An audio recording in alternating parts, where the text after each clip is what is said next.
논리학 중간고사 벼락치기 하셔야 한다고요? 제가 도와드릴게요. 지금부터 딱 6분, 시험에 꼭 나오는 핵심 개념만 꼭꼭 집어서 빠르게 정리해드릴게요. 준비되셨죠? 바로 시작합니다. 아니, 6분 만에 논리학을 정복한다고요? 네, 물론이죠. 시험에 나오는 가장 중요한 뼈대만 딱 잡으면 충분히 가능해요. 자, 지금부터 화면에만 집중해주세요. 진짜 시험에 나올 것만 쏙쏙 뽑았으니까 이 흐름 절대 놓치지 마세요. 오늘 우리가 해치울 내용들입니다. 논리가 뭔지부터 시작해서 사고의 기본 원칙, 논증의 구조, 그리고 이거 진짜 중요하죠. 연역과 귀납, 마지막으로 좋은 논증을 가려내는 기준인 타당성과 건전성까지 이 순서대로 쫙 훑어볼게요. 자, 첫 번째, 논리란 도대체 뭘까요? 아주 간단해요. 논리는 바로 생각의 법칙을 탐구하는 학문입니다. 우리가 어떻게 생각하고 어떻게 결론을 내리는지 그 규칙을 배우는 거죠. 논리학자 어빈 코피가 내린 이 정의가 딱 핵심이에요. 논리학의 목표는 아주 명확합니다. 어떤 주장이 말이 되는 좋은 추론인지 아니면 그냥 궤변, 나쁜 추론인지를 구별하는 법을 배우는 거예요. 그러니까 논리학은 헷갈리는 주장들 사이에서 길을 잃지 않게 해주는 내비게이션 같은 거라고 생각하시면 돼요.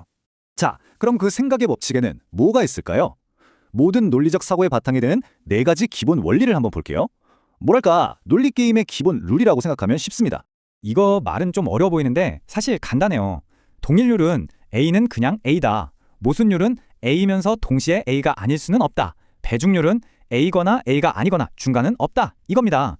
그리고 마지막 충족 이유율은 모든 것엔 다 이유가 있다는 원리죠.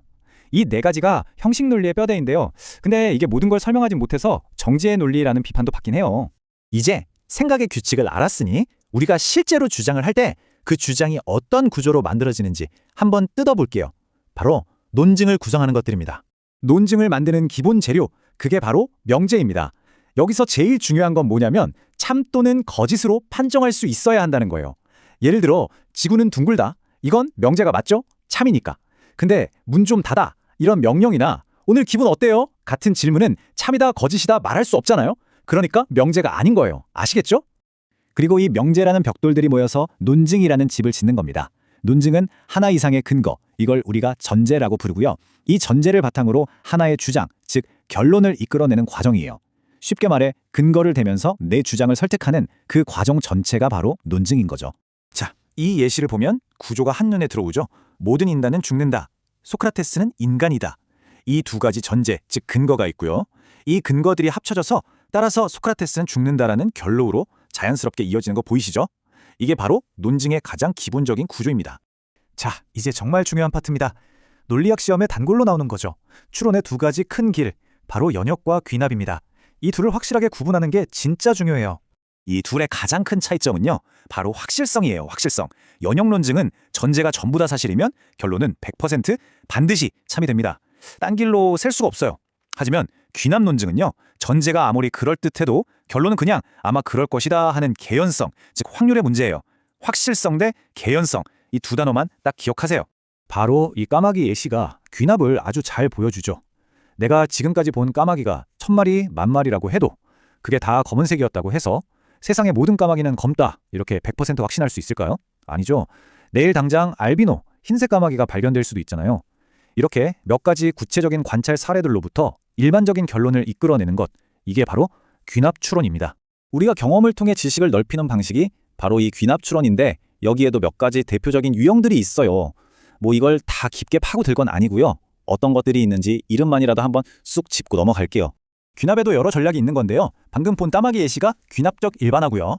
비슷한 것끼리 비교하면 유비 추론, 원인과 결과를 따지면 인과 논증, 어떤 전문가가 그랬는데 하면 권위에 의한 논증, 교통 표지판을 보고 길을 찾는 건 기호에 근거한 논증, 뭐 이런 것들이에요. 전부 100%는 아니지만 우리 주장을 그럴듯하게 만들어주는 방법들이죠. 자, 드디어 마지막 관문입니다. 좋은 연역 논증을 평가하는 최종 기준, 바로 타당성과 건전성입니다. 이 2 개념 진짜 헷갈리기 쉬우니까 정신 바짝 차리셔야 돼요. 핵심은 이겁니다. 타당성은요, 논증의 형식, 즉 설계도만 보는 거예요. 설계도 자체에 논리적인 문제가 없으면 일단 타당한 겁니다. 반면에 건전성은 설계도도 완벽해야 하고 거기에 쓰인 재료, 즉 전제들도 모두 진짜여야 해요. 둘 다 만족시켜야 비로소 건전한 논증이 되는 거죠. 자, 이 예시를 보세요. 모든 사람은 날개를 가지고 있다. 이거 딱 봐도 말이 안 되죠? 명백히 거짓인 전제예요. 하지만 논증의 형식, 그 구조 자체는 완벽해요. 왜냐? 만약에 모든 사람이 진짜로 날개를 가졌다면 사람인 저도 당연히 날개를 가졌겠죠? 논리적인 흐름에는 문제가 없어요. 그래서 이 논증은 형식, 즉 타당하지만 재료가 엉터리라서 건전하지는 않은 겁니다. 바로 이게 논리학에서 말하는 골드 스탠다드, 가장 완벽한 논증입니다. 전제 1, 모든 강아지는 포유류이다. 맞죠? 참이에요. 전제 2, 모든 포유류는 동물이다. 이것도 참이죠?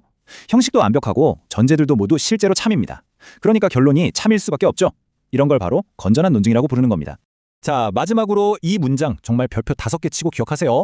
타당하다, 부당하다는 말은 논증 전체 구조에 쓰는 평가고요.